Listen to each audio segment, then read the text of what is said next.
neighborhoods are safe. We have so many amenities that I couldn't rattle them off to you right now, but they are wide and varied between our parks, championship golf, neighborhoods that are incredible, the Hoover Library, Aldridge Gardens, the Hoover Randall House. We bring wonderful events to our city like the Regions Golf Tournament that will be coming next month.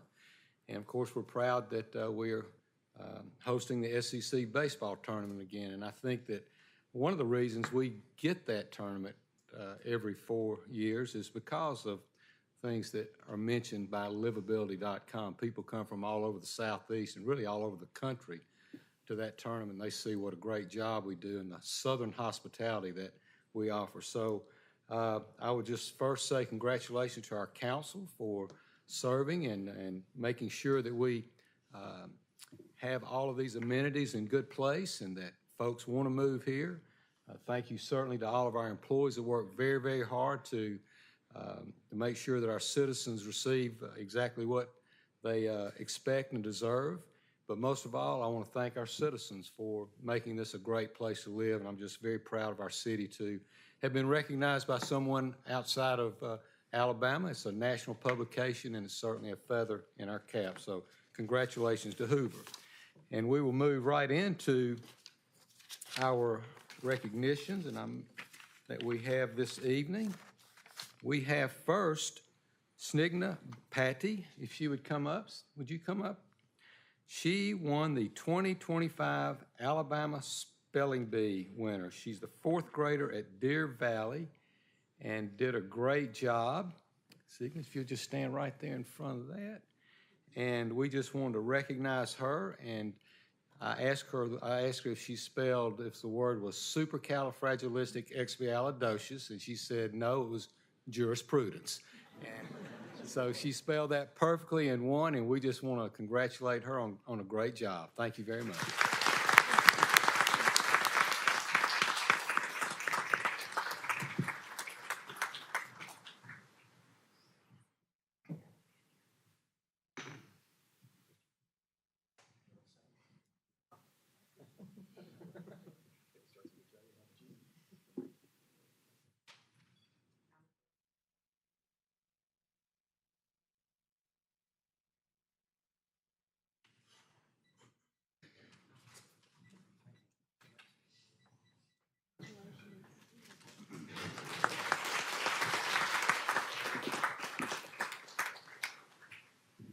And we have the boys' e-sports team, Rehan Jawani, Chase Gaston, and Parker Sims. If they would come up, and we want to recognize them for their championship as well. Come up. Hello. We got 2 of you here. I tell you, one of you come and just kind of tell us what that's all about. Who'd like to speak?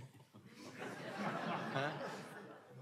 You know, everybody in here is not under 18, and so we don't understand what esports really is all about. Why don't you help us there?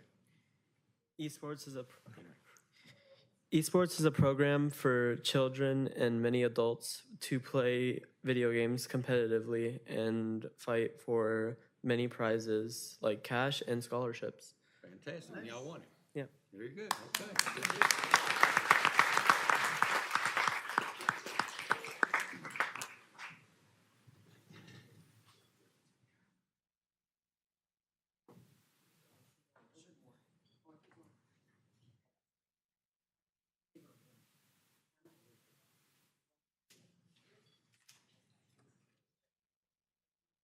Congratulations.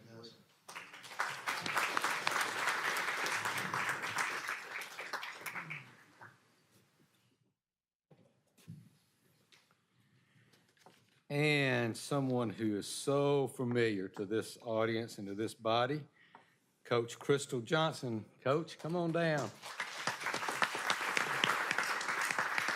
5th State Girls Championship. It was an incredible game. She brought with her Aaliyah Blanchard, Nia Brown, Layla Cannon, London Cook, Tatum English, Chloe Ford, Caitlin Gibson, Kaylee.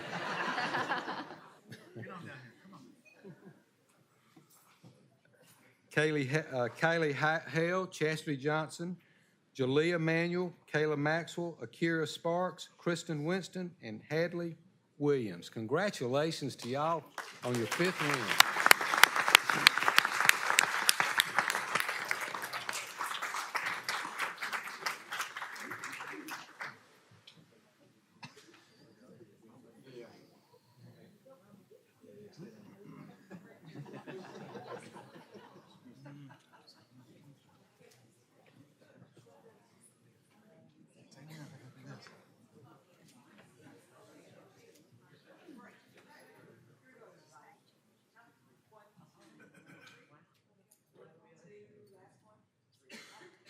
Great job, ladies.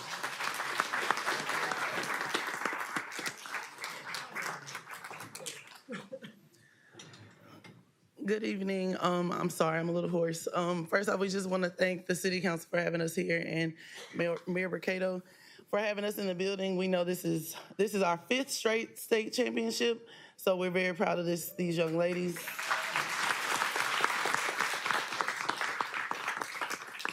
We also appreciate all the support from our admins, teachers, family. We have some parents that are here with us tonight, and I think that's what makes our program special, is that we are like a family. We have 4 seniors who are going off to college that will graduate with 4 state championships, so we're happy about that. And then we have 9 returners who are already working to bring home a 6th straight state championship. Thank you.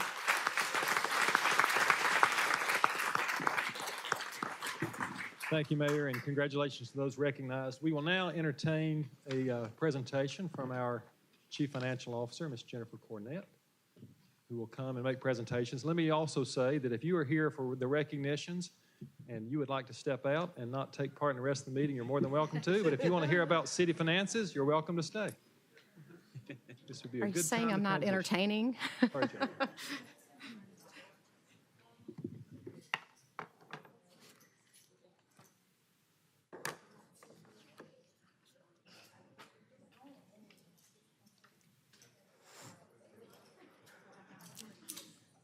Action and response plan.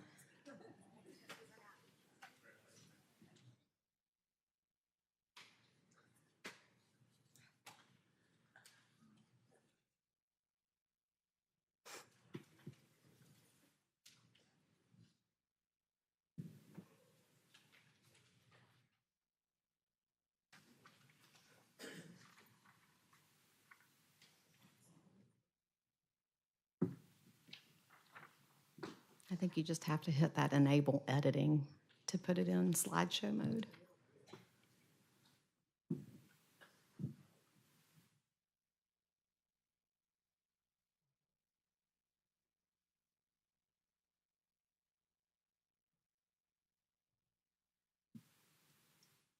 Okay, so this is the quarterly action and response update for you.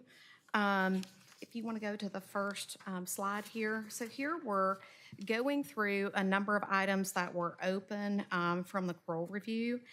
And as you know, there were many items that we had completed. And so the items that are finished and completed are no longer on this list. It's just the active and open items that we needed to address that remain here. So I want to cover those few items that we do have. The first one, the notation was that we were understaffed in the finance department. And so again, want to thank council for supporting the new positions that we were able to hire. So we have 2 new managers, and both of those managers are here tonight. So would y'all raise your hands? Amber Salter is our payroll manager, and Brad Nestor is our general ledger manager, but they have onboarded and they're continuing to gain their expertise and knowledge. We just hired a new revenue auditor and an accounts payable specialist that are in the onboarding stages. And we are going to fill the vacancy in the accounting specialist role by the end of this month. As you've been hearing, I do plan to bring back the request for a financial analyst in May, along with some of the other mid-year personnel requests, but our end goal will be to have increased our headcount in the finance department across all the divisions by 5 people. And we hope to have that done by the end of this quarter, so that'd be the end of June. The second item here, lack of formal policies and procedures. I have been loading up your mailboxes with some drafts for you to review. the development of formal policies and procedures takes a lot of time. And I hope that if you've had a chance to look at some of those attachments, you will appreciate some of the work that has gone into that. Each of our divisions is focusing on creating process narratives so that we can use them for cross-training purposes. The payroll policies and procedures are a step-by-step documentation of how to run payroll. And I can't remember how many pages that was in the attachment that was sent to you, but literally it is meant for anybody that can use our Munis software to be able to pick it up and process a payroll.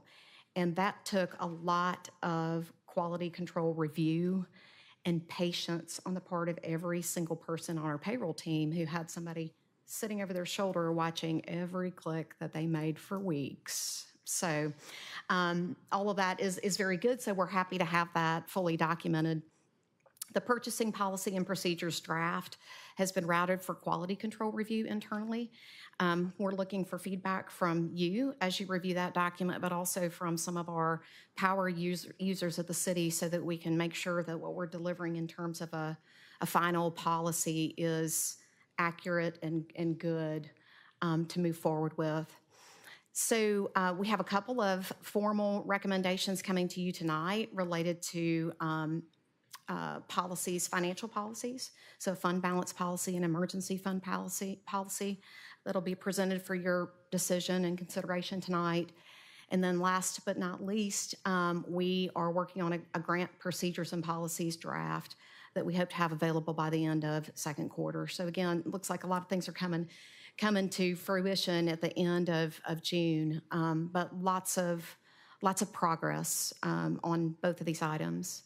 On the next slide, and this is probably the one that maybe gave me the most concern because I knew how long it could potentially take to fix this issue, but we had some legacy issues related to our implementation of the Munis payroll system. And as you might remember, we had Munis come back in and do an investment assessment. And basically what they do is they come in and look at how you're using Munis and then kind of give you a grade and help come up with some options. And what we were happy to find was that the investment assessment revealed that it was not necessary to re-implement the payroll system, which was a relief to me. What we do have are some recommendations for process improvements that will let that system work based on a set of conditions rather than requiring human intervention or manual corrections. So we have some scheduled trainings in May and June for a PACE trainer to come and help work through some of those recommendations with us so that we can test them in the test environment and then roll them out in the live environment. One of the things that we are doing, and I'm looking to see if Misha Walker is here tonight. I don't see her, but I wanted to kind of give a shout out to her because both payroll and HR has to work well together. For division of responsibility, we really rely on our human resources department to set up all the pay codes, and then payroll runs those pay codes every time a payroll is processed. And we have implemented regular meetings after every payroll run to kind of run through issues that happen or don't happen.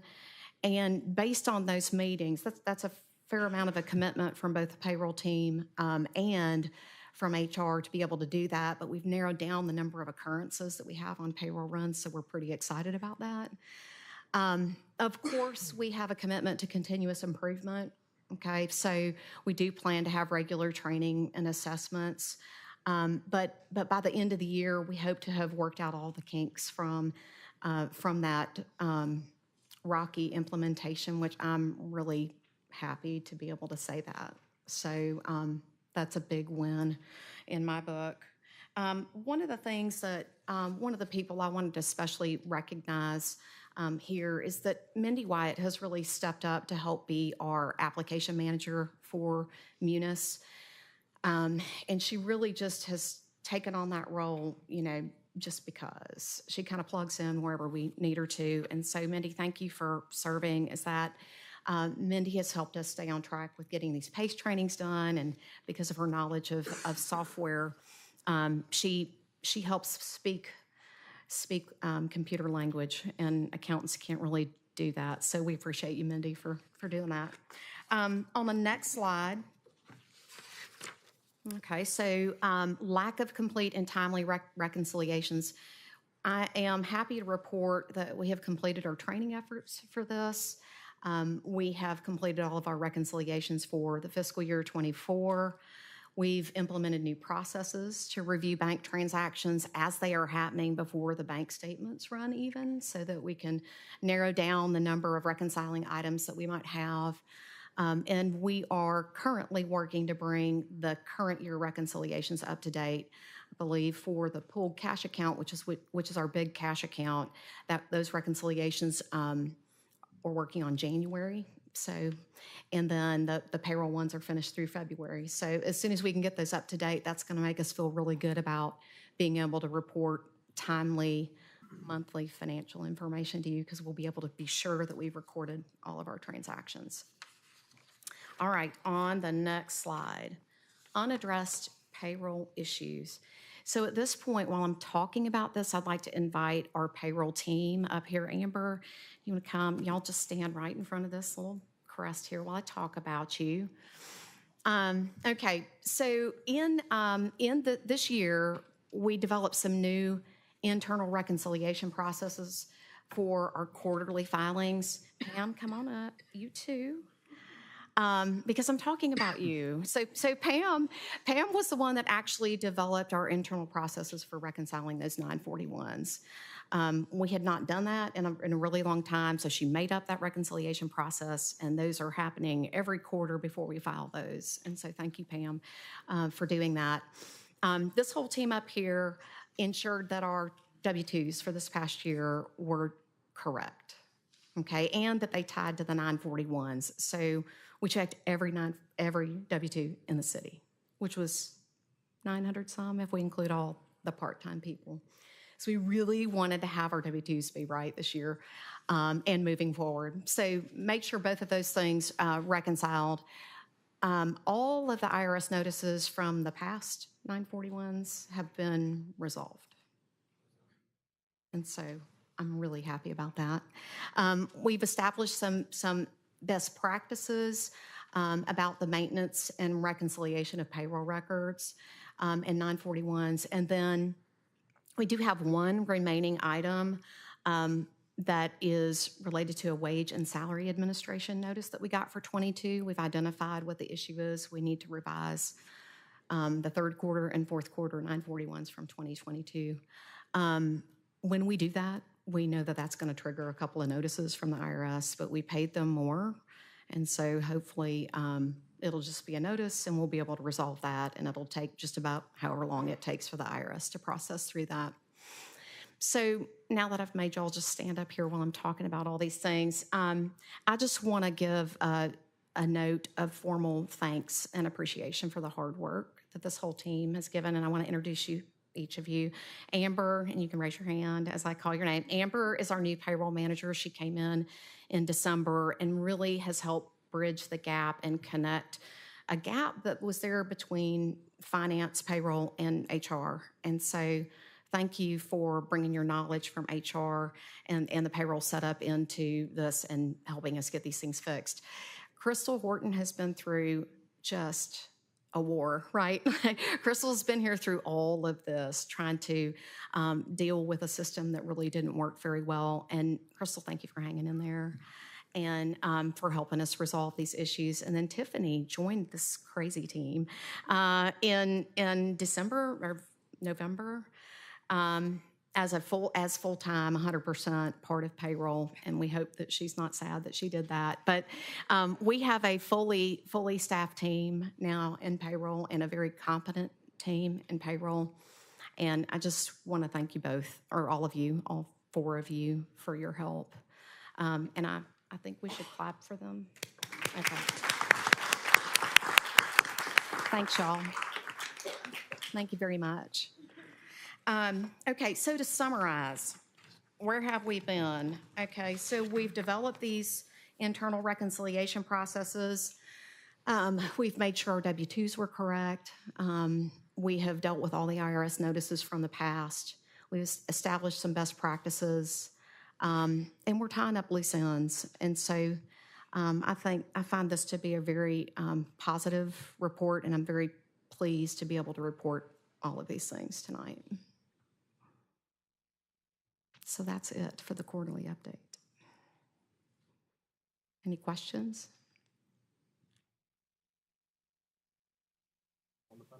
Okay. All right, well, let's move on to the next report. Cynthia, this will be the FY 2024 financial presentation. And I gave you all large pieces of paper so that you can see what we're about to talk about. All right, so I am very happy to be able to present unaudited and preliminary financial statements for fiscal year 2024. These are preliminary, okay? And so as I know everybody wants to get down to the bottom line, this first page is just about the revenues, detailing each and every kind of revenue that the city takes in. So you can see in the general fund, we had a budget of $163 million in revenues, and we took in $181 million. Moving to the right, when we look at special revenues, we took in more actual special revenues. Remember, those are our funds that come in earmarked for particular purposes. Gas tax funds would be one of those kinds of special revenues. Capital projects don't usually have revenue attached to them. We just have expenses. You can see that we're under budget there. And then you can also see the separate column set up there for the bond funds from the 2023 bond issue. On the next page is where you'll find the revenue summary and expenditures, okay? One of the things that I want to point out is that, again, this is preliminary. I do expect these numbers to change. So when we go all the way down to the bottom, we see a $10.4 million excess in the general fund. I want to tell you it's probably not going to be 10.4. It's probably going to be somewhere in the nines, okay? But I'm very happy to be able to say that we have this kind of excess. This is more than what was reported to you in the form of a projection back in the summer. The big differences between that projection and now have to do with interest. So the interest was a lot more over the last year, and hopefully that makes sense. You might remember we kind of put a pause on some of our projects, so that left funds that were able to be invested and make interest for us, right? So our interest was a big factor there. We also have some other revenues, charges for services. So our fire transport fees are being reported in the general fund now, whereas they weren't before, as is all of the federal inmate money that comes in. That revenue stream is included there. And then also going down to the very bottom of the statement where you see a revenue rebate, we had a budgeted number of $5 million paid out in terms of revenue rebates, and it was only a little over $2 million.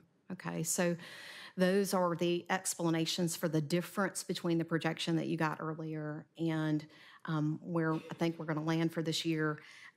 One of the important notes, the general fund funds all of these other funds that the city has, right? So if we're going to commit any money to capital projects, it's going to have to come out of the general fund and then move into their special revenues. We have a few special revenue funds that we spend more money than what we collect. Those have been cured, okay?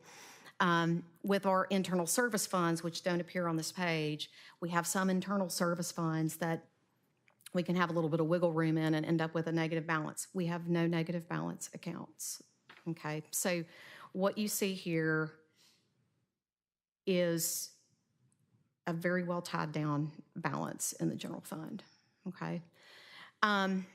As we move on to the next page, I thought it might be valuable to just kind of look at some graphs to see what makes up our revenue streams and our expenses. So just within the tax revenues, it's probably not a surprise that our sales and use tax is a big chunk of that. For this purposes, I have SSUT built into that, but 78% of our tax revenue is coming in from sales and use tax. where the other items, property tax is a pretty good chunk, gross receipts, and then the other taxes, and then our rental and franchise taxes are not as many. On the next slide, if we look at all of our revenues, okay, which would include tax revenues as well as other things like license and permits or rents and royalties or charges for services, tax revenues in total make up 80% of the revenues of the city. Okay, so we're very sensitive to changes in the tax base and the tax revenues that come in. On the next chart, you'll see a breakdown of general fund expenditures, which I think is nice to see just for accountability purposes. 41% of the city's real expenditures were spent for public safety. 17% were for the general fund, or the general things. So that would be things like finance, things like risk management, things like a lot of departments fall into that category. Our debt service is 11% of our budget. You can see all those percentages there. Spend 12% of our budget on recreation services. But I thought that might be a little bit helpful to kind of see where the money goes. It's going to support the citizens by and large. I think 17% go into, just operations in general is a good representation that a lot of these dollars are being spent for the citizens. Okay, so are there questions about that? Yes. Thank you again for all this. I appreciate that. You mentioned on the debt service, what's the total debt that we owe currently? I don't have that number prepared to give you tonight, but I can get it to you. Our debt service, if you look on one of those big pages, our debt service is around, if you do principal and interest just for the general fund, is around 17.2 in debt service. So, sorry, I don't have that number off the top of my head on the debt, but I can get it to you. Thank you. Other questions? Yes, Ms. Cornett, on the first page here that you've given us under tax revenue, Yes. sales and use tax, would it be possible to create an extra row there and break out the grocery tax revenue? We could. Now that it's been defined and identified, We could, yeah. I'd appreciate that. Okay. Okay. Anything else? Other questions? I'm loading you up with reports tonight. I got one more. Okay. All right. So last but not least, let's look at revenue trends. So this is for the current year.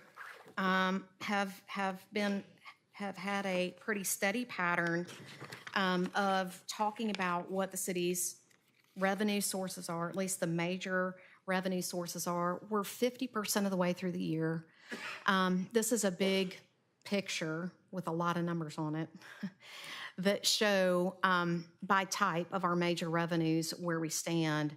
There's only one stream here of our major revenues that is not at 50%, and that is our lodging tax. What's interesting about that is that our year-to-date lodging tax is up 3.5% over last year through the first 2 quarters.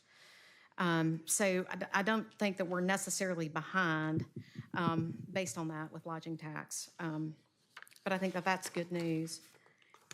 Probably what's a little bit more helpful to see would begin on the next slide where we look at the monthly comparisons for the last 4 years for different kinds of taxes. So this first one is our sales and use monthly tax information. We're up just a little bit from 2024. You can see the numbers there down on the far right for the month of March.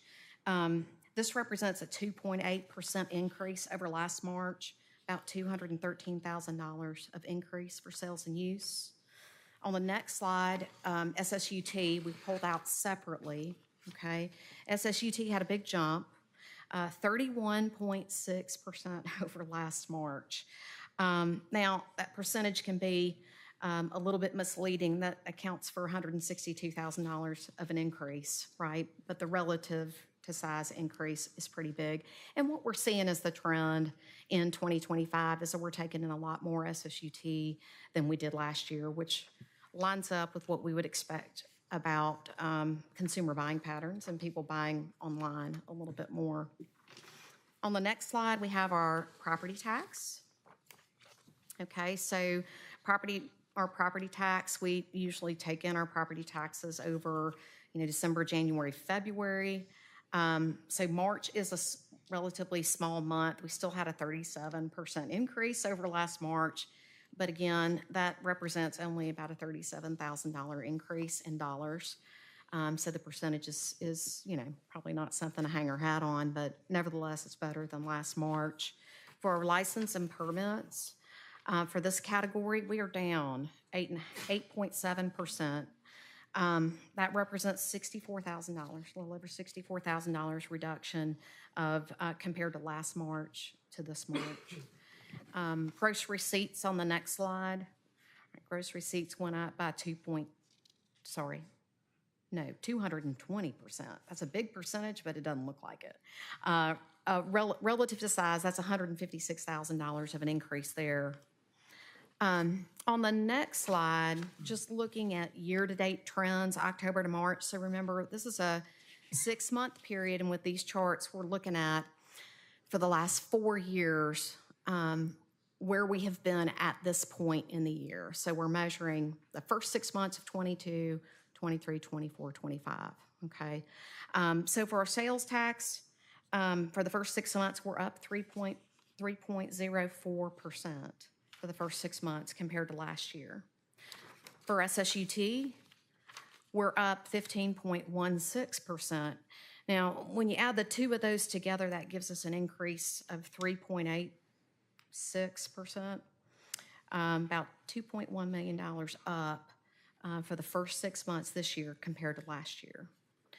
On the next slide, for our real property, we do expect to have kind of a moderate increase with our real property tax collections, and that's what happened, 2.94% increase for the first 6 months of this year compared to last. And then license and permits had a decrease. We kind of already talked about that, of 2.56%, down $239,000 for the first 6 months of this year compared to last.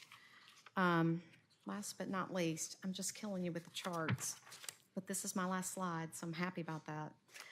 Gross receipts and franchise taxes, those were up 3.02%, $257,000. Okay. So overall, we're seeing some positive trends for the first 6 months of this fiscal year for 25. Stay tuned. We'll have another one of these next month. Yes.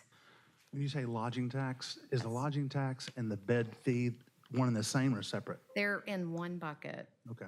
So we report those in one bucket, and they're not, the lodging tax is not presented in any of the charts because it's one of the smaller pieces of that, but that was the one that was down, it wasn't at 50%, which I presume is probably why you're asking about that.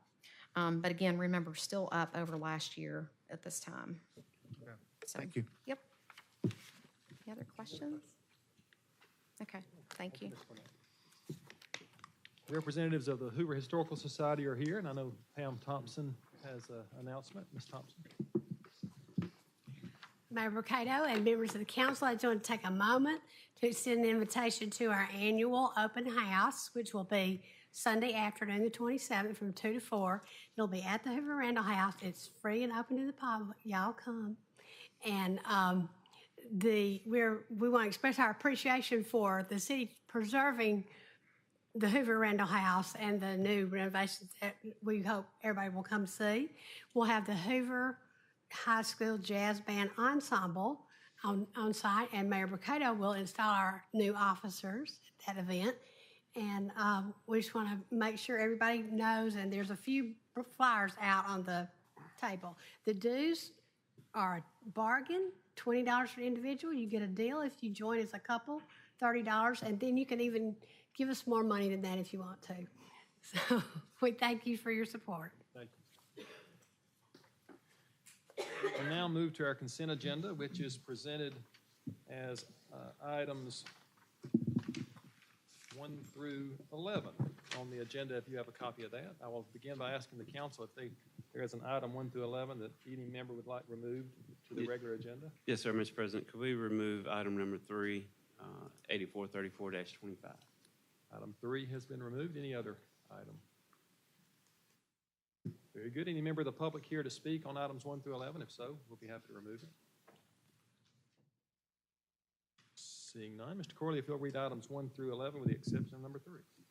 Item number 1 is approval of the payment of bills. Item 2 approves the minutes from the April 3rd, 2025 work session and the April 7th, 2025 meeting. Item number 4 is resolution number 8435-25, which approves a 050 retail beer off-premises only alcohol license and 070 retail table wine off-premises only alcohol license for Alabama Goods LLC, doing business as Alabama Goods, located at 5225 Peridot Place, Suite 109, Hoover, Alabama. Resolution 843625 approves a 010 retail lounge retail liquor class 1 alcohol license for Sticks and Stones LLC, doing business as Sticks and Stones, located at 5852 Elsie Road, Unit B1, Hoover, Alabama. Resolution 8403A-25 authorizes Mayor Brocato to execute an agreement with Vision Security Technologies in an amount not to exceed $104,031.37 for services and equipment to enhance the security, operational capability, and performance of the Hoover City Jail System. Resolution 843825 acknowledges and accepts a $1,500 donation from Alabama Tamil Sangam designated for the Hoover Fire Department and authorizes the expenditure of said funds in accordance with city policies and procedures for purposes consistent with its mission, including but not limited to equipment, training, community education, outreach programs, and other developmental or departmental needs as determined appropriate by the fire chief. This resolution further amends the budget for the fiscal year ending September 30th, 2025 to reflect the receipt of this donation as shown on Exhibit A. Resolution 843925 accepts a grant in the amount of $43,635,000 from the Firehouse Subs Public Safety Foundation, Inc. to support the Hoover Fire Department in acquiring a Holmatro spreader, cutter, ram strut, and accessories to improve and enhance rescue operations and emergency response capabilities, and authorizes the execution of any necessary documents to reflect the acceptance of this grant. The resolution also amends the budget for the fiscal year ending September 30th, 2025 to reflect the receipt of this donation as shown on Exhibit A to the resolution. Resolution 844025 authorizes Mayor Brocato to accept a bid, which is bid number 25-004 for Hoover Fire Station number 4 cabinet build and refurbishment project for the city of Hoover, Alabama from Magic City Woodworks, doing business as Manufactured Good, in an amount not to exceed $19,470 and authorizes the execution of any documents necessary to reflect the same. Resolution 844125 authorizes the mayor to accept a bid number 25-006 for the Hoover Public Library Theater renovation for the city of Hoover, Alabama from CT General Contractors, LLC in an amount not to exceed $267,747 and authorizes execution of any documents related thereto. And finally, resolution number 8442-25 amends the budget for fiscal year ending September 30, 2025 for the Hoover Public Library Theater renovations as shown in Exhibit A. Mr. President, I move for approval of the consent agenda. Second. Have a motion and second for approval. All in favor say aye. Aye. Any opposed, nay. The ayes have it, and the motion carries. We'll now move to our regular agenda, beginning with item number 3, resolution number 8434-25. Mr. Roy. This resolution appoints Jeremy Weiss as a member of the Hoover Board of Education for a term of 5 years, beginning with the first regularly scheduled meeting of the Board of Education in June 2025 and ending immediately prior to the first regularly scheduled meeting of the board in June 2030.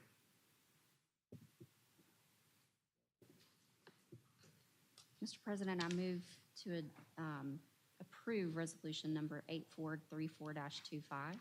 Second. Have a motion and second for approval. Dr. Middlebrooks will be abstaining from the vote, I believe. That's right. Due to my employment with Hoover City Schools, I will abstain. Any comments or questions from the body? Any comments from the public tonight? Seeing none, we have a motion and a second for approval. All in favor say aye. Aye. Any opposed, nay? The ayes have it, and the motion carries. Mr. Jeremy Weiss is here. I'd like to ask him to stand and be recognized. I also want to introduce his wife and family to you. His wife is Tara Weiss. She joins him tonight along with his sons Wesley, Mason, and Graham. So if you'd please make welcome.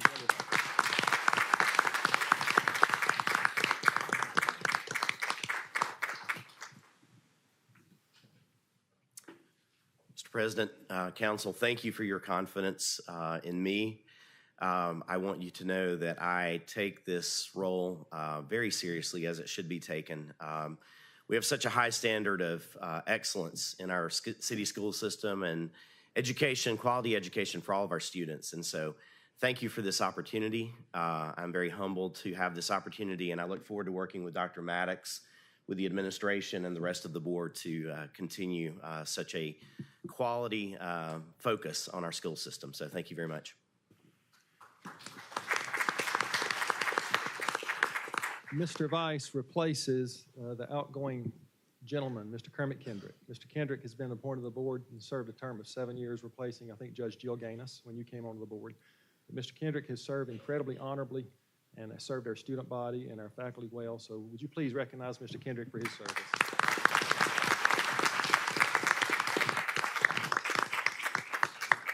Also want to recognize Dr. Maddox, our Superintendent of Education, who's here, along with the board members that Jeremy will soon be joining, including Amy Tosney, Rex Blair, Shelley Shaw, and Alan Paquette. Thank you all for your attendance.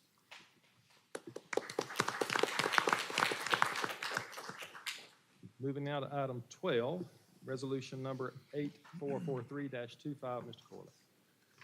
This resolution authorizes Mayor Brocato to execute an agreement with Treya River Chase Village LLC, Rogina Investment Corp., Panda Express Inc., Walgreen Company, River Chase Lorna LP, Valley Forge Insurance Company, Citizens Insurance Company of America, and AIG Specialty Insurance Company as shown in the resolution. Mr. President, I move for approval of resolution number 8443-25. Second. We have a motion and second. Any comments or questions from the body? Any comments from the public?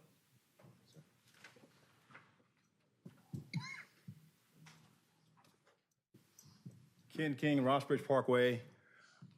30 days ago, we were wrestling with how to address the urging sewer crisis need, the $6 million, whatever it was. What you guys aren't necessarily telling the public here is, although it seems like a bunch of googly gob, resolution, blah, blah, blah, but between all these entities, what you aren't saying out loud is that this is $4 million worth of sewer repairs on private property. Why won't you just be transparent and just lead with that?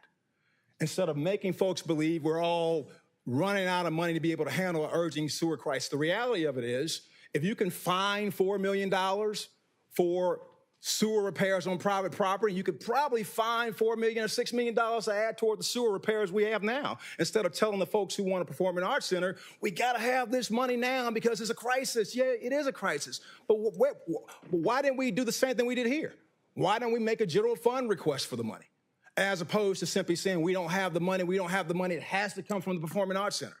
But instead, you roll this out here all sneaky-like, instead of telling the public exactly what this is. For months, I've watched you, John Leida. For months, I've watched you tell the Thomas family the city of Hoover does not spend money on drainage on private property. You and Brocato. That has been your philosophy for years. You don't spend public money on private drainage issues. That's exactly what this is. Exactly what this is. And instead of putting, this is what this is, you guys know where the flooding issue is, 150 and 31. Every time it rains, it's a river, it's a monsoon there. The folks at the Infinity lot, they lose merchandise. Every time it rains hard, that's what this is. When Whole Foods was coming to Hoover, the owner of that center made a commitment to update the pipes on their property. They haven't done so. The city hasn't held them accountable. But now all of a sudden, in an election year, we got to get some dirt moving. We got to address some issues. All of a sudden, it's a $4 million request. A $4 million request to do this on private property. Tell me I'm wrong. Tell me all this googly gob is essentially on public property. Anybody. It's public property, Mr. King. Calm down.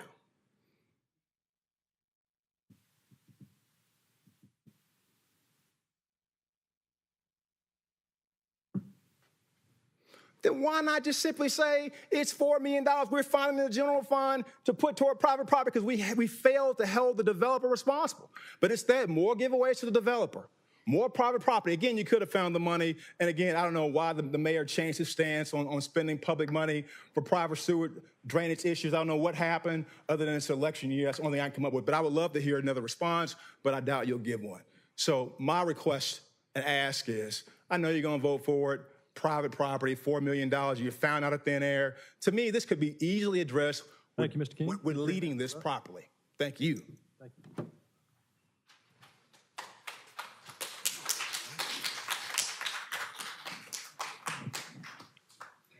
Matt Winther, Scout Creek Drive. First, let me say that I'm glad that this will hopefully provide some relief to stormwater issues in this area.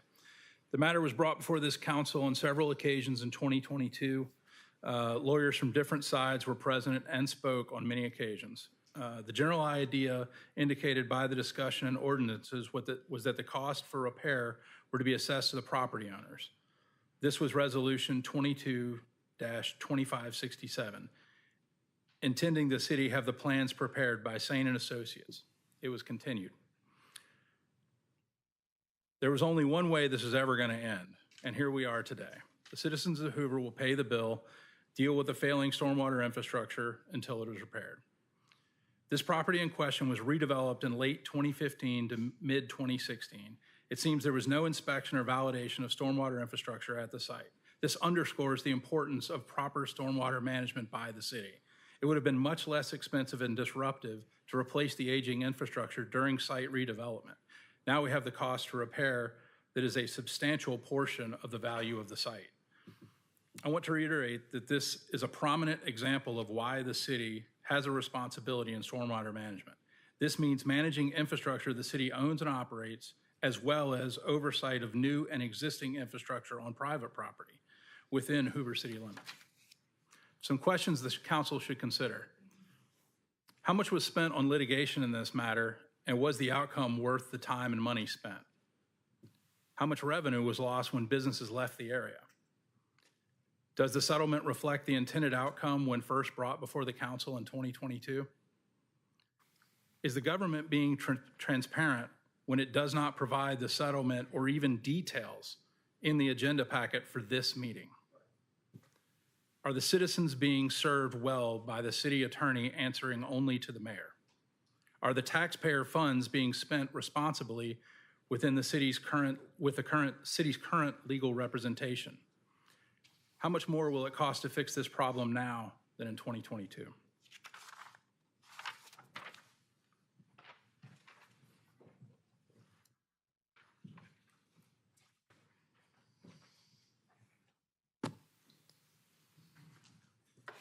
KT Thomas, Trace Crossings.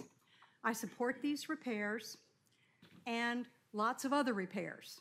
I think the city can expect $4 million a year infinitely because they haven't kept up with these problems. Stormwater management is the city's responsibility, and fighting it only makes it cost more damage occurs, more people are hurt. The settlement supports the notion that stormwater infrastructure is the city's responsibility. However, there's another way that the city is failing us in this area, and it makes it difficult for the council to budget for stormwater or anything else, and I want to review that quickly. In 2018, the NPDES permit for new and redevelopment required the city to minimize impervious area on new development. Minimize. Use techniques to provide permanent stormwater management over the life of the property. The city responded with what they called an ordinance. It reduced the impervious area by 1%.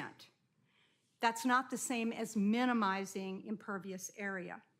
The council did not approve this. If you did, please show me the ordinance. In addition, this allowed waivers, and it did not address permanent stormwater management. Now, why does that matter? It matters because permanent stormwater management for post-construction means the city would not be responsible. The developer would be responsible for building structures that would maintain permanent stormwater management. It would save a lot of money, $4 million in this case. In May of 2021, the city approved a waiver for a convenience store at 3641 Lorna Road as part of this ordinance. This is directly uphill from Lorna and 31. So the water runs downhill and into the flooded area. The impervious area was not reduced or minimized as according to Hoover's own guidance, which is pretty minimal. The city had the opportunity to reduce runoff with costs going to the developer, and they did not do this. And now we're paying $4 million for other problems. The city is undermining your budget by not doing what they're supposed to do for stormwater. There is no trail of ordinances allowing these waivers. Equally surprising and more shocking tonight is the fact that the Muni Code has removed subdivision regulations from Muni Code. So if you go in there, you can't find them, which is where these ordinances about how to prevent problems are supposed to be. They are no longer there. Who gave the authority to that? Did the council cede that authority to someone else in the city? Or do you have an ordinance you can show us that says we've removed subdivision regulations? To summarize, waivers are bad for the budget. Someone is usurping city council authority. Thank you, ma'am. Dr. Defranco. Pete Defranco, 742 Scout Creek Trail, Hoover, Alabama. I don't have a prepared statement, but listening to this recalls a conversation I had with the mayor numerous times about the city helping private property owners. And I quote, he said that if he did anything to help private property owners with stormwater issues, he would go to jail. That's what he said. He would go to jail. He'd be in an orange suit. He would go to jail if he did anything with city funds to help a community or private owner. He would go to jail. So I'm glad to see that the city's spending $4 million to repair this problem. And I guess the mayor's going to be in jail in the morning.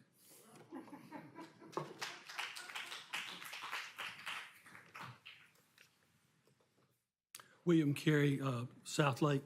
This first item on Hoover letterhead is a letter where the city refuses to do general maintenance to storm pipes and inlet structures.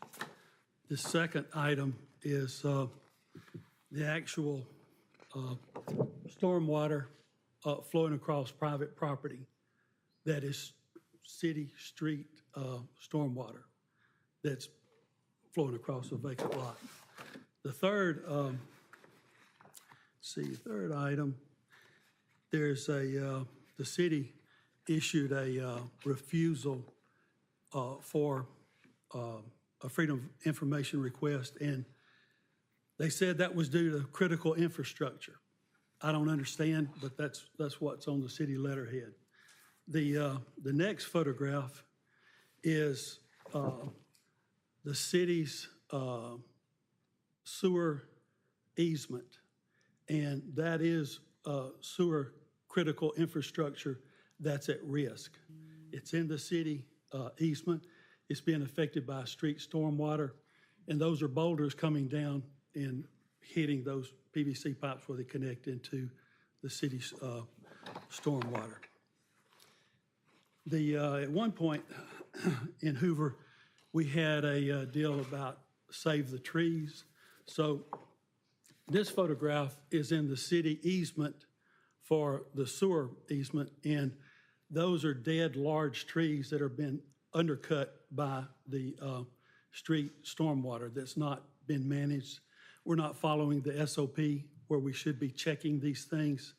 So the trees are not being saved. It's just a total erosion situation. The last thing, if we are familiar with the Clean Water Act, this is Indian Valley Lake, and that is not turbidity, that's sludge. It's a large amount of sludge on top of the lake. So the lake's being filled in, and we're just not responding in a timely manner to these issues. Then they get larger and larger. So thank you for giving me the time to present these issues. Thank you.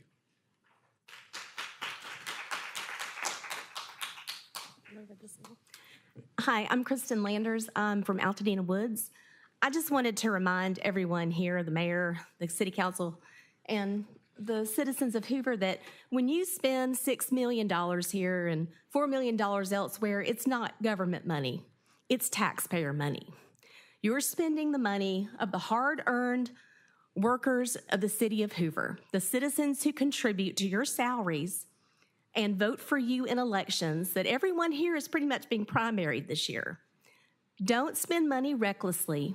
We're in this predicament because of poor city management, and I hope that we can do better in the future. Thank you. Mr. President, if I may respond to a couple of questions there. So to go back to the 6.1 million pulled for the sewer, my understanding is the $17 million bond, I think everyone's familiar with. We had 3 years to expend those funds. Foreman Art Center was not ready to be built, so we had to find qualifying long-term capital projects to identify those funds to go to, or else face some serious penalties from the IRS. The sewer project qualified as a long-term capital need, so that's why part of that 6.1 was pulled out of those funds. The drainage that's on the table tonight does not qualify, so you could not pull funds from that fund for that. Now, the 6.1 that we pulled from the PAC fund, we are voting tonight to replace that in whole, to make that fund whole again, which I support and I hope this council will support. As everyone mentioned, I believe in 2022, Mr. Corley, correct me if I'm wrong, that's when we entered into litigation for this drainage issue. I certainly don't want to spend recklessly and up to $4 million for this project. However, there is a clear public purpose for the safety of the general public, our citizens, and those traversing that highway anytime it rains. This is just an incredible, dangerous situation there. So yes, we could remain in litigation, but that, even to be seen in front of the judge, could take another 2 years. Personally, I'm not willing to put those people that traverse that highway at further risk. Now, the original cost estimate to fix this issue was $2.5 million. However, the surface underneath has continued to erode, so until they bore into there, we really don't know how much it's going to cost. Now, the city agreed to pay up to $4 million, but hopefully it will be much less than that. So I hope I answered some of those questions. Very good. We have a motion and second for approval. All in favor say aye. Aye. Aye. Any opposed say nay. The ayes have it, the motion carries. Item number 13 is resolution number 8444-25, Mr. Corley. This resolution amends the budget for the fiscal year ending September 30th, 2025 for the Performing Arts Center, Hoover Center for the Arts, as shown in Exhibit A. Mr. President, I move for the approval of resolution number 8444-25. Second. Have a motion and second for approval. Any questions or comments from the body? Any comments from the public?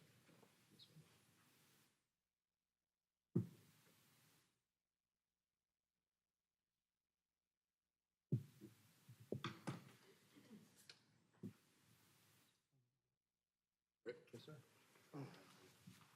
Paul Hammer, Middlebrooks. First, I want to clarify one thing before I get started. My remarks are specifically directed at Mr. Lyda and the mayor. I've spoken to the vast majority of the council, and my impression is that you guys really don't, and ma'am, support the shakedown that's taking place on the city right now. There simply is no reason to lower the reserves to fund the Performing Arts Center. it's a farce.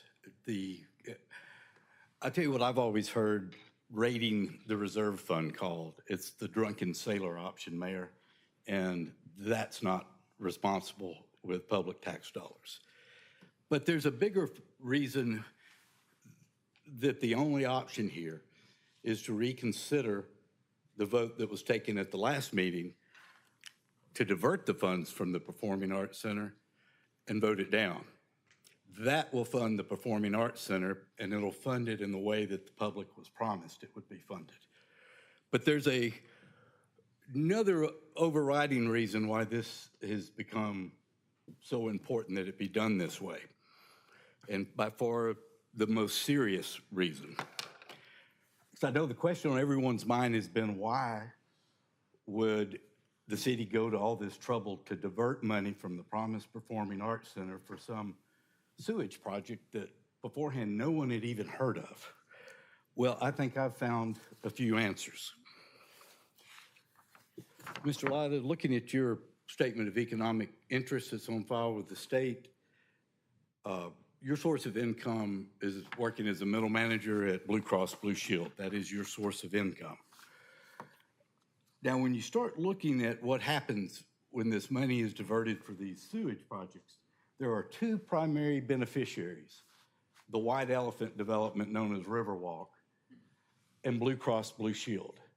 Their property value gets increased significantly by this sewer expansion into their area. And in fact, if you look at all the bottomless pit of the funding that's gone into Riverwalk, every bit of that has the same effect. It increases the value of Blue Cross Blue Shield. This has to be either reconsidered and voted down, or Mr. Lyda, you need to resign by noon Wednesday. What I have here is a State Ethics Commission complaint that I'm going to file on Wednesday if you have not. It should be noted that the partner of the Riverwalk developer's wife is also on the Blue Cross Blue Shield board. This is a huge conflict.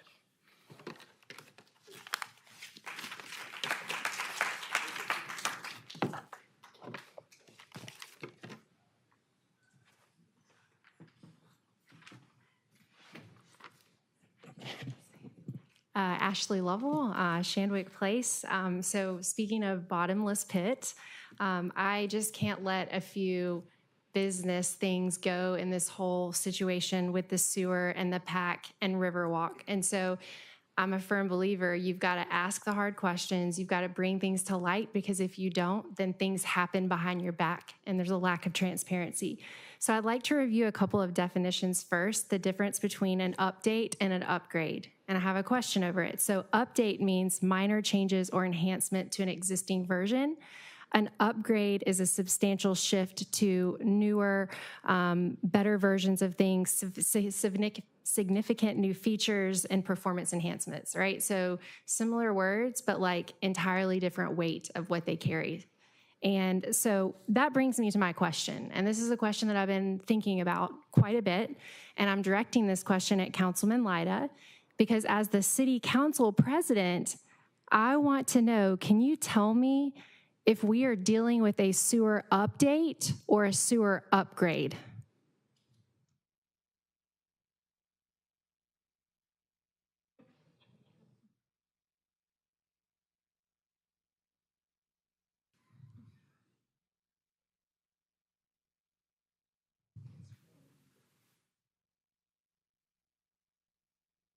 All right, so I'm going to take that as he's not going to answer the question. So I might as well move on to my next question, which is, again, directed at you, Councilman Lyda. As the city council president, can you confirm if the commercial and retail space, the 135-room hotel, the 597 residential units at Riverwalk have been included into these infrastructure discussions?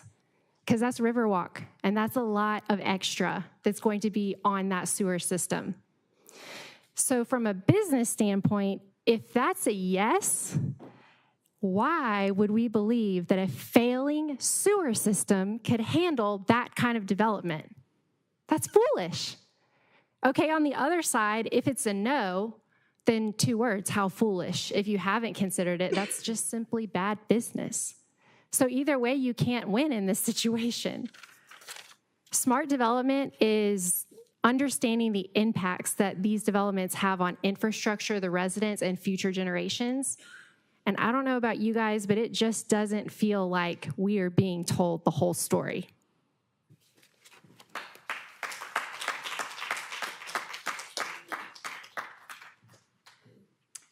I'm Tracy to Dismukes. I live on Chapel Lane, and just specifically addressing the PAC funds, I do feel confident that that's going to be a yes vote tonight, and I'm thanking you in advance for that. And then just to plant the seed that we appreciate that you plan to make that fund whole, the $17 million whole, but then ask for the action plan behind that, that it doesn't just sit there, and that, as I've said before, the Hoover Arts Council is ready to step up and be a support to that as well. So we'd just love to know what the plan is. Once it's funded, what's the next step? Thank you. Darla Williamson, Craig Lane. And following on Tracy, I do have confidence, I am hopeful that you will make the budget complete tonight. But there have been opportunities that have come up for an art center to be developed, and they seem to get stopped.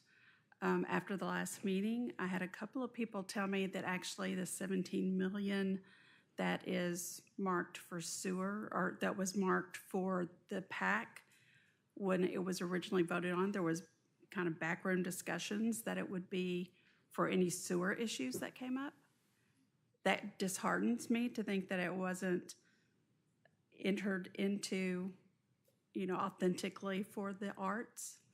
So I hope that we make that full. I did hear of an opportunity that came forth where a private member of the community was willing to match $1 million for the purchase of a school church here for the city, and that it did not even make it into the Art Council for review.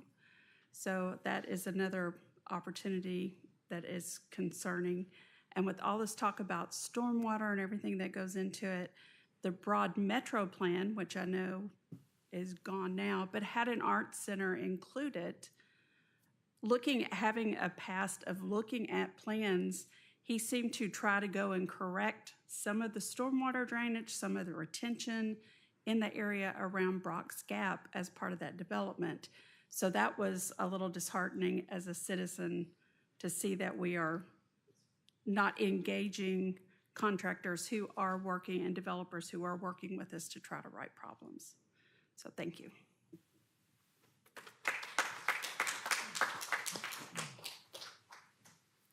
Hi, I'm Liz Lane, and I'm on Ross Bridge Parkway.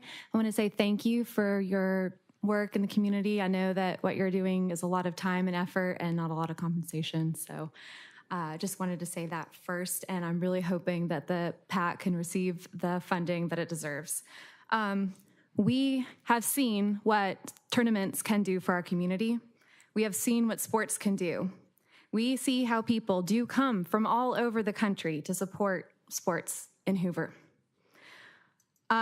People enjoy themselves, people support athletes because of our city's investment, our tax dollars properly serving the public, which is exactly why I'm up here advocating that this money go back into the PAC.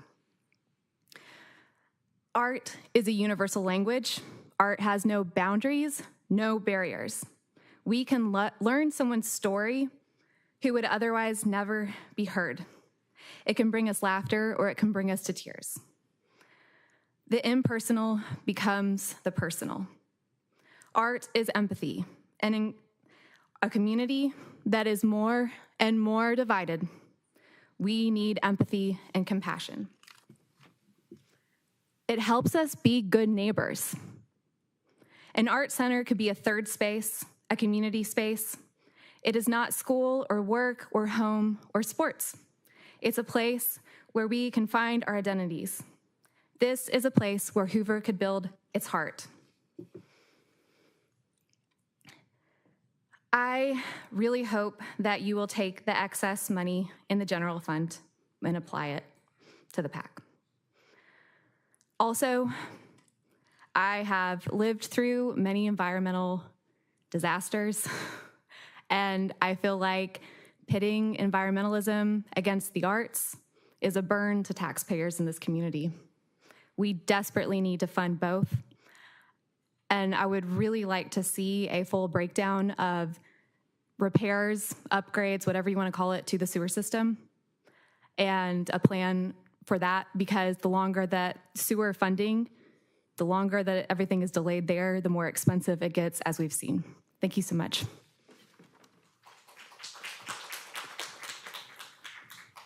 So I heard Ken King again, Rossbridge Parkway. I heard Ms. Lovell say that things didn't seem super transparent. She had some questions about a few things. So I thought I would take this opportunity to just kind of do a recap of Riverwalk Village.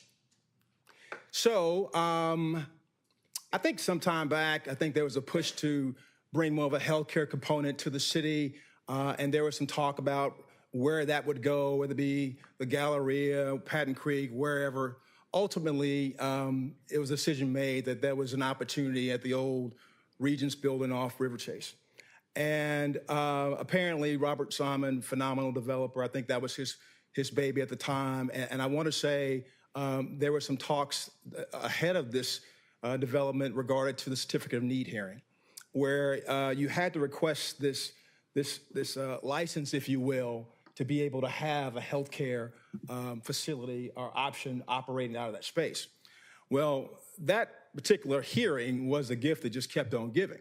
That's how we first met Ms. Cornett. That's how we first found out about the Kroll audit. That's how we first found out about this idea that the city isn't, the mayor's office isn't being super responsive or transparent with the council. We learned a whole lot from that Kroll audit and that certificate of need hearing. Well, what came out of that is a last minute push, and the council will correct me if I'm wrong, fairly quickly. We got to sign this thing now. Developer's ready to go. We got to go now. And what ultimately happened was this rush to sign this deal was a $17 million incentive to the developer. Cash, up front. Unheard of in Hoover's history. Unheard of. Record-breaking. Last minute, $17 million cash. Again, the council kind of got it last minute. The mayor was like, we got to go now, we got to go now. He's ready to go now. They give him the farm away, right? So that $17 million is gone. Now, if I had to guess, I would probably say that they probably didn't own the whole infrastructure piece. I'm sure the developer probably got a sweetheart deal out of Brocato as well, where the city has to kind of fork over money for the infrastructure. Ashley, Lovell, to your point, the upgrades, very unlikely updates. I'm sorry, updates is probably what you're going to get. Upgrades, not updates, I'm sorry. And so essentially what ends up happening is that now the city's on the hook for infrastructure. And so at some point, you got to start seeing 5 million here, 6 million here come down the pipeline to pay for 500 new homes or 300 to 500 new homes to go on that site. River Chase sewer water system has to support that many more homes. Also, what you have is, as a part of that $17 million cash incentive, you also have how much money? Millions of dollars a year in rent. Anyone want to take a wild guess for city employees? How many city employees are in that building right now? They've been here for a year. They've already spent $3.5 million on rent for last year, $3.5 million due this year. Thank you, Mr. King. How many employees? Take a wild guess. Thank you very much. Ms. Less Schultz. than 10. Ms. Schultz.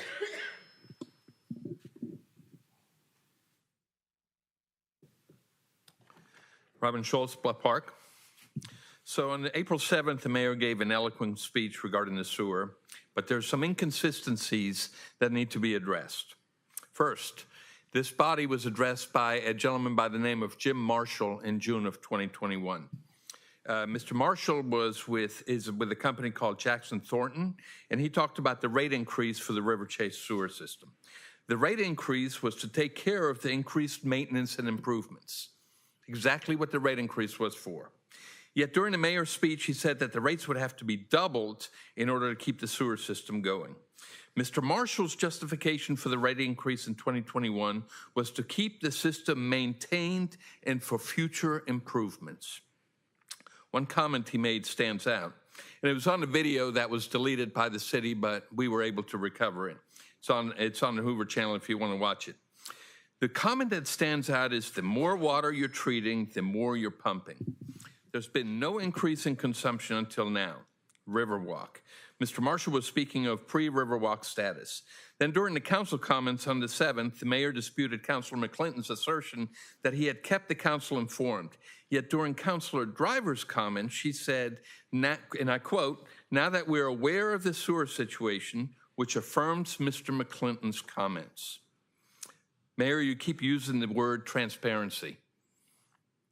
To paraphrase The Princess Bride, Mayor, you keep on using that word. I do not think it means what you think it means. How about being honest with the residents and with the council? It's evident that the reason for the urgency is that they are ready to build and the existing sewer system is not capable of handling the increased load. Now, Mr. Leiter, you said in your comments on the 7th, well, sometimes folks just don't want to make a decision. I understand that. You've had 2+ years to make a decision on the PAC.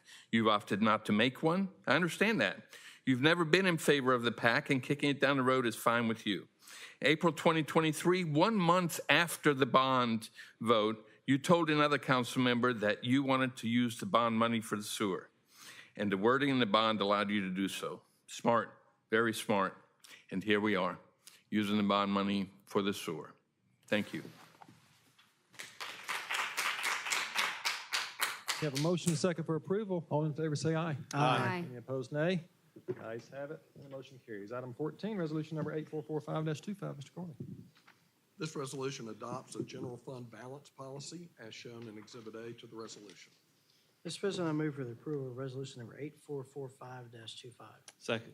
Have a motion and a second for approval. Questions or comments from the members?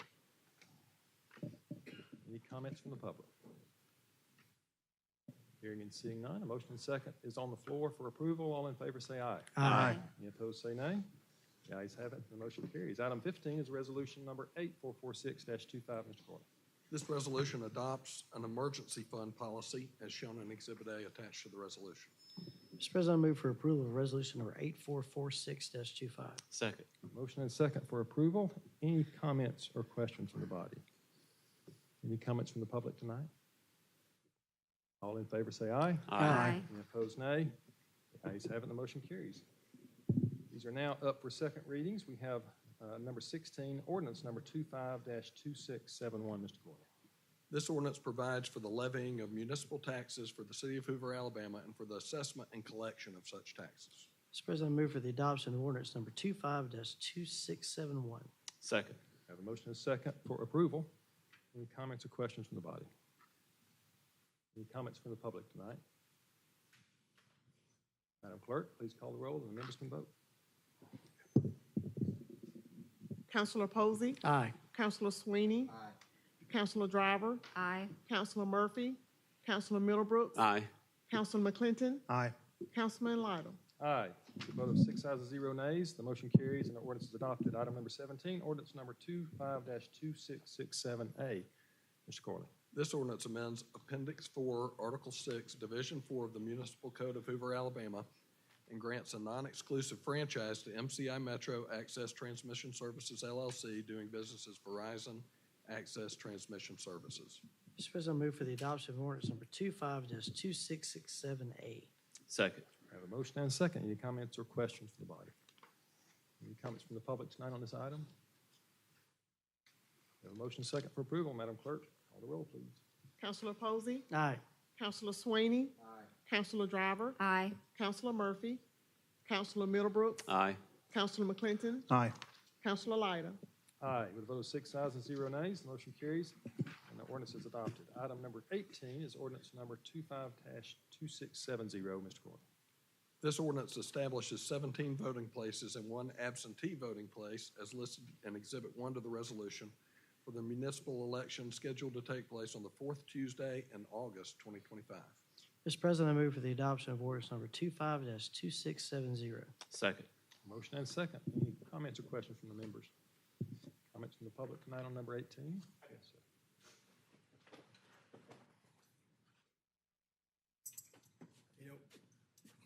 part of why, Ken King, Rossbridge Parkway, part of why I take the opportunity to talk now is because this is probably the only chance you really have. I mean, if there was a back and forth, and thank you, Casey Middlebrooks, you're the exception. If there was an opportunity to have a back and forth dialogue with leaders about challenges we face, whether it be parks, it could be sewers, it could be water, it could be whatever it is, there's very limited opportunity. In fact, when you come before the council, what you typically get is this type of behavior where Mr. King, Lyda. do you have a I have 3 comment? minutes. I have 3 minutes. You step into my time. Just shut your mouth. Okay? Sir, have a seat. All right. Have a So, seat. grab security. As I was saying, it's not a violation for me to tell you that. Yeah. So again, Please help him have a seat. he's required to be civil. I got you. I got you. I got you. I got you. Let's just. I got you. You want to arrest me? I don't want to. Okay. but Well, you let's might just have bring it to. back. Sir, please. All right. So Please have a seat. as I was saying, I'm here to share. You can have a seat or you can leave. Those are your choices. Please, sir. As I was saying, Those are your choices, sir.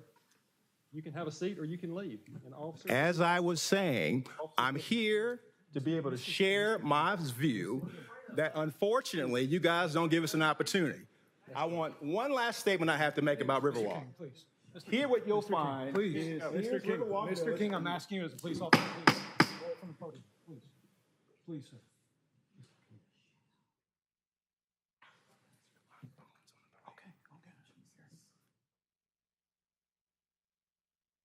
we have a motion and a second for approval. Madam Clerk, please call the roll. Councilor Posey, Aye. Councilor Sweeney. Councilor Driver, Aye. Councilor Murphy, Councilor Middlebrooks. Aye. Councilor McClinton, Aye. Councilor Lyda. Aye, with a vote of 6 ayes and 0 nays, the motion carries and the ordinance is adopted. Item number 19, ordinance number 25-2672, Mr. Corley.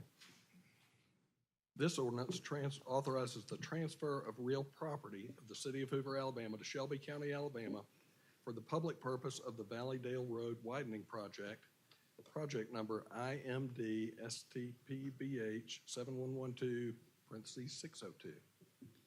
Mr. President, I move for adoption of ordinance number 25-2672. Second. Have a motion and a second for approval. Any comments or questions from the board? Any comments from the public?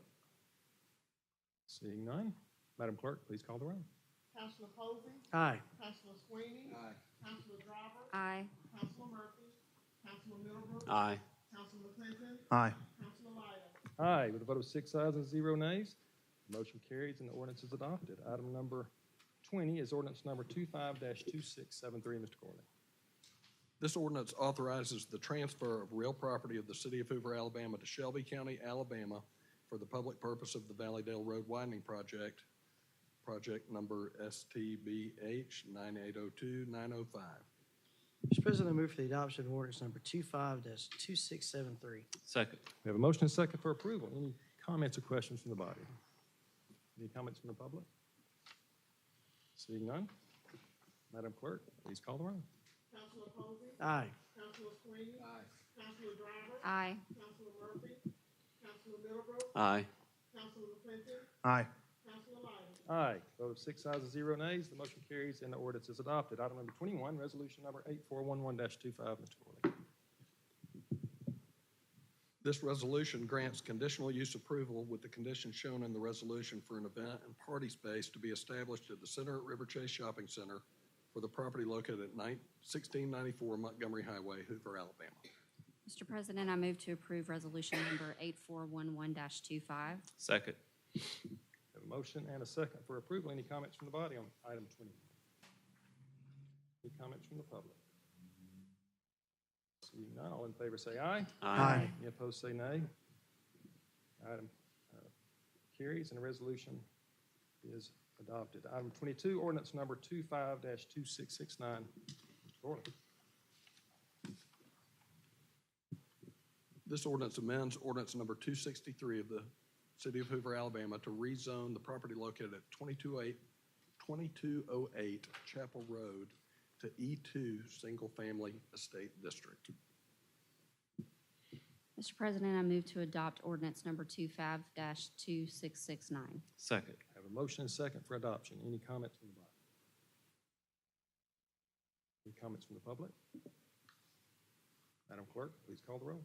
Councilor Posey. Aye. Councilor Sweeney. Councilor Driver. Aye. Councilor Murphy. Councilor Middlebrooks. Aye. Councilor Clinton. Aye. Councilor Lyons.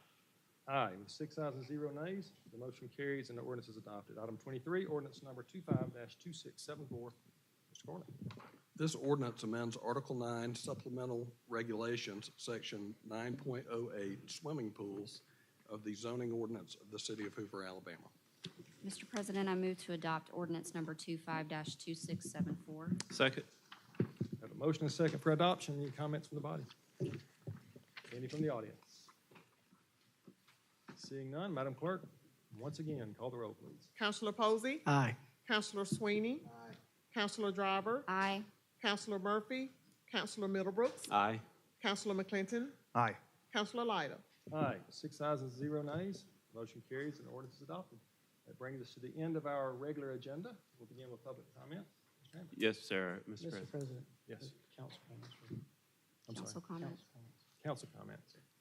Yeah, so two things real quick. Notice Mr. Murphy's not here. For those of you that pray, lift up his daughter. She had an extensive orthopedic surgery today, so he's there getting her through that. We wish her a speedy recovery. Also a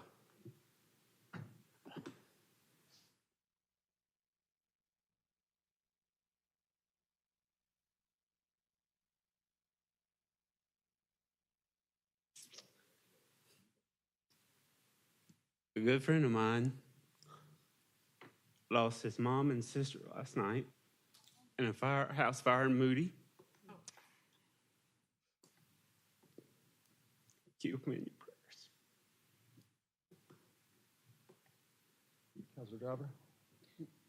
Yes, Mr. President. I'm sorry for your loss, Councilor Middlebrooks. We will be praying for them. As you mentioned, Councilor Murphy was unable to be here tonight, but he did send me something that he would like for me to read, and I appreciate his support. It says, "Dear Councilwoman Driver, I appreciate the transparent and thorough process you have established for the Hoover Board of Education interview process. As a former member and president of the Hoover School Board, I understand the significance of this position in ensuring student success. Unfortunately, I am unable to attend today's meeting due to a critical surgery my daughter is undergoing out of state. All applicants were highly qualified, and I encourage them to seek future vacancies. However, I support Jeremy Weiss as the ideal candidate for this position. This email serves to express my concurrence with Mr. Weiss's appointment as the next Hoover Board of Education member." Thank you, ma'am. Thank you. Mr. President, if I Yes, may. sir. Two things. The first is, years ago, Gene, you'll remember this. Joe, you'll remember this as well. The late Dan Fulton stood at that podium over there, and he said, he said, look around the room. I'm not picking on you, Austin, I promise, but look around this room and look at all the cameras in the back. Those people wouldn't be here if it wasn't for the drama going on in this place. He was right. And at that time, we were talking about school rezoning and that kind of thing, and there were way more than just Austin. There were a lot of cameras back there. We got to do something different. We got to figure something out. And the one thing that I would like to start with is Ashley's question deserves an answer. We've all seen the list of things that we're working on in River Chase, but maybe we need to show the citizens what those things are. Maybe have Chris explain what they do, what goes on with those things. Maybe we just need a little bit more detail in it. I know we've already approved it, but with the sewer system as it is, and with it expanding, because I think that you're right. I think Riverwalk is gonna pump more water through, like Robin said, and you're gonna treat more. So it's gonna expand it, and the fact that that thing constantly depreciates, so does Inverness. That we need to just maybe explain what they do, what we're doing over there, what we're updating, what we're upgrading, if anything, and just show the people where their money's going. I mean, I think that if we start doing things like that, and maybe we're a little bit more diligent as a group, I'm not just talking about the mayor's office, I'm talking about everybody, what we're doing with citizen money, that maybe we don't have the hostility at the meetings anymore. Because, I mean, Look, I've already put a story out. I'm not running again. And I look at you guys and I hear how much Gene says he misses it. And I mean, if this keeps going this way, it's going to be a while before I miss it. We got to do something different. And I just ask everybody, let's get together and let's do that.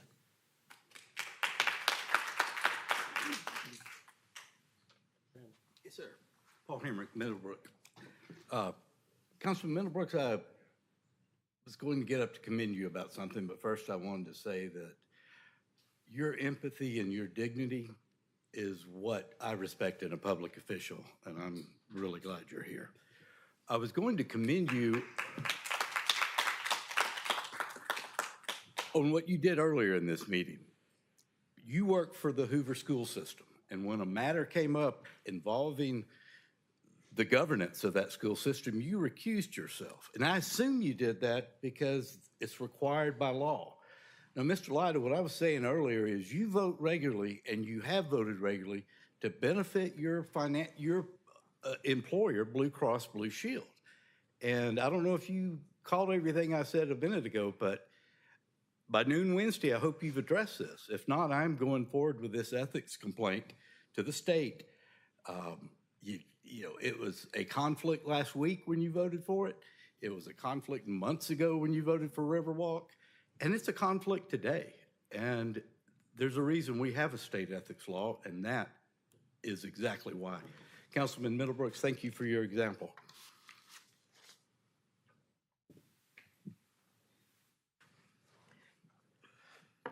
Donna Mazur, Hoover. I'm going to make this real short and sweet. Thank you.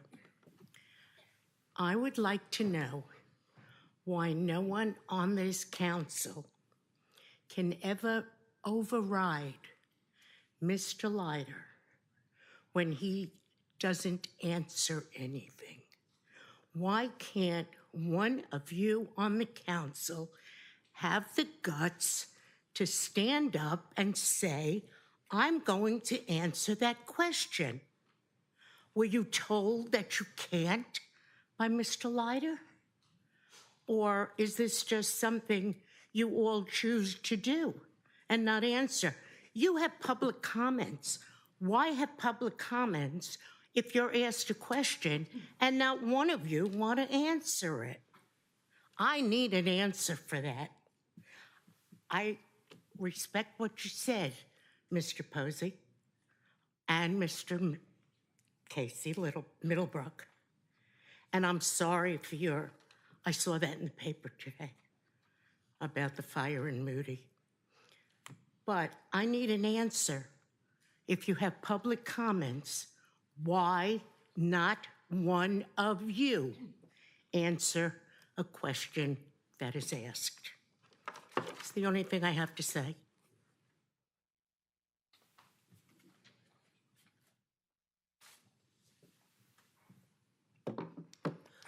Good evening. My name is Leigh Schaffer, and I'm here tonight on behalf of Birmingham Recycling and Recovery, which is my employer. On March 31st, 2025, AL.com released an article that exposed the fact that recycling that is collected by AmWaste is being landfilled. It is not going to Repower South. It is going to Big Sky Environmental Landfill, not to be recycled. This is very disappointing. And presumably, it's also a breach of contract. Birmingham Recycling and Recovery is a local resource that is fully capable of recycling commodities, including cardboard, paper, plastic bottles, jugs, and jars with a number 1 or a number 2 recycling symbol, and aluminum and steel and tin cans. We also do commercial plastics. We have a system of machinery and people who separate the mixed recyclables into separate commodities that are baled and sent to markets in Alabama and to neighboring states, including Georgia and Mississippi. The state of Alabama has many manufacturing facilities that need and use the recycled feedstock that is produced at our facility. KW Plastics in Troy, Alabama is the largest plastics recycler in the world. They recycle HDPE and PP, which are the number 2 and number 5 plastics. Indorama Ventures in Decatur, Alabama is a leading global supplier of PET, number 1 plastic, yarn, and fibers. Constellium in Muscle Shoals is a major aluminum sheet supplier that recycles aluminum cans. National Gypsum in Oxford recycles cardboard, and PCA in Jackson, Alabama recycles paper. These are all manufacturers in the state of Alabama who need recycled feedstock to make their products. Our company provides that feedstock to them on an everyday or every month basis. I urge you to consider your options as you weigh the fact that your recycling contract with AmWaste and Repower may have been breached. And you must ask, why is landfilling okay when there is industry demand and here locally there is a company that can handle recycling? And if you refute the findings in the AL.com report, then also consider, why would you send materials over 90 miles away to Repower South in Montgomery, or Big Sky Environmental, which is a landfill, not a recycling company, located 20 miles north of Birmingham?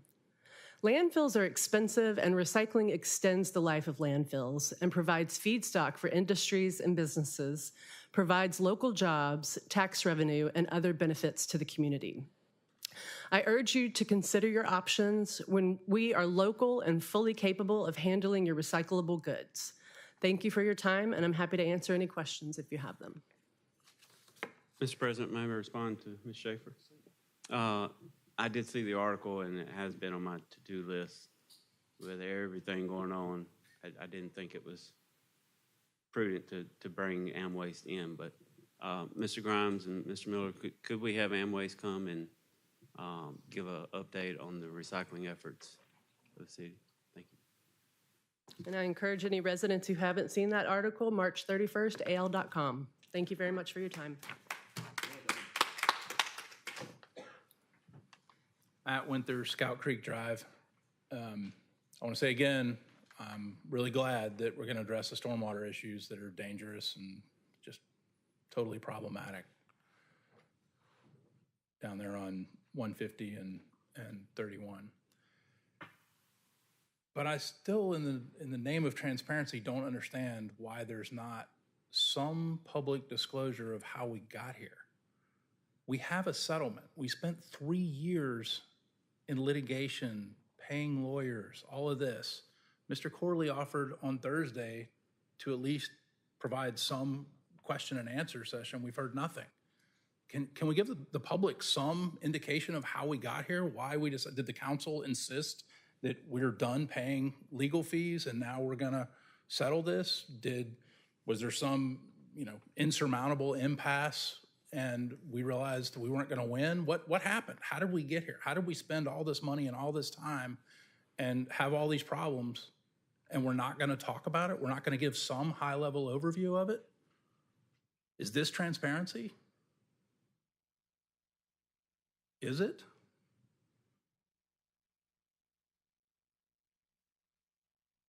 Anyone?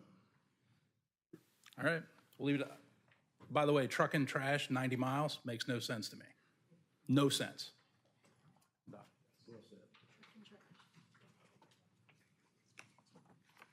KT Thomas, Trace Crossings. We've already discovered that the cost of installing and repairing stormwater infrastructure increases over time. And there are numerous examples, but I'd like to share a couple of those with you. In the 24-25 engineering report we heard last meeting, April the 7th, it's not posted on the website yet, maybe it will be, Quail Run Drive drainage and improvements, including pipe replacement, cost the city $121,917. Looking backward, August 7th of 2017, Resolution 5630-17 was for $35,000 to make the same repair at Quail Run Drive. Mr. Lyda stated that the council had had only 4 days to consider the resolution and he wanted more time. So it was set aside to the call of the chair and was never revisited. Dr. Middlebrooks was the only nay vote. This delay cost the city nearly $87,000 when it went from $35,000 to repair to over $120,000 to repair. Time is our enemy. The irony is that December the 5th, 2021, the city held a work session at 5, and a council meeting at 6. During the work session, the purchase of 3021 Lorna Road was brought to the council. 1 hour later, the council met and agreed to spend $1.9 million 1 hour later to purchase that building and about $50,000 in closing costs. 1 hour of consideration. Napier Drive, 2 resolutions for a total of $65,000 to repair drainage on Napier in 2017. Mr. Lyda once again motioned to continue the 2 resolutions to the call of the chair. Once again, the undaunted Dr. Middlebrooks was the only nay vote. June 30th, 2021, the Napier drainage study was complete at a cost of $12,600. They suggested a 42-inch pipe and said specifically this will stop the flooding on Paulette Drive. October the 12th, 2021, the city spent $41,600 to repair the street and culvert on Paulette. The bottom line is that the city spent $54,200 to study and do emergency repairs, had $10,800 left over, but didn't reach a permanent solution. Can you see why residents are frustrated? You represent us. You all are our best hope for accountability and transparency. And you're doing a much better job, and it is so appreciated. Thank you.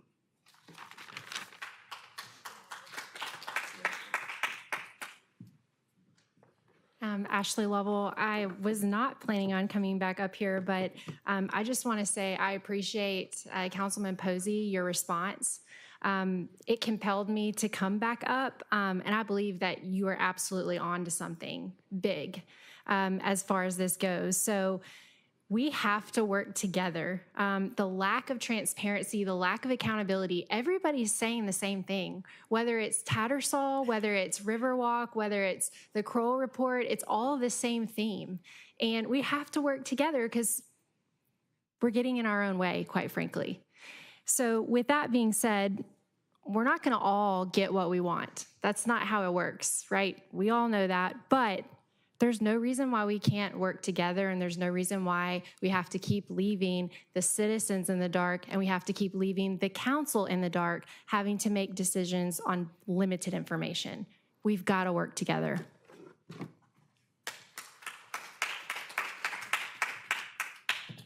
Pete Defranco, 742 Scout Creek Trail. I just want to say I hope that the mayor doesn't get arrested tomorrow, because we do need an election. Maybe that will answer some of these questions that your constituents have. So I hope that you don't get arrested tomorrow, Mayor. I really hope not, because you really need an election. And I want to see his supporters waste their money on his campaign. Thank you. Thank you for attending. We're adjourned.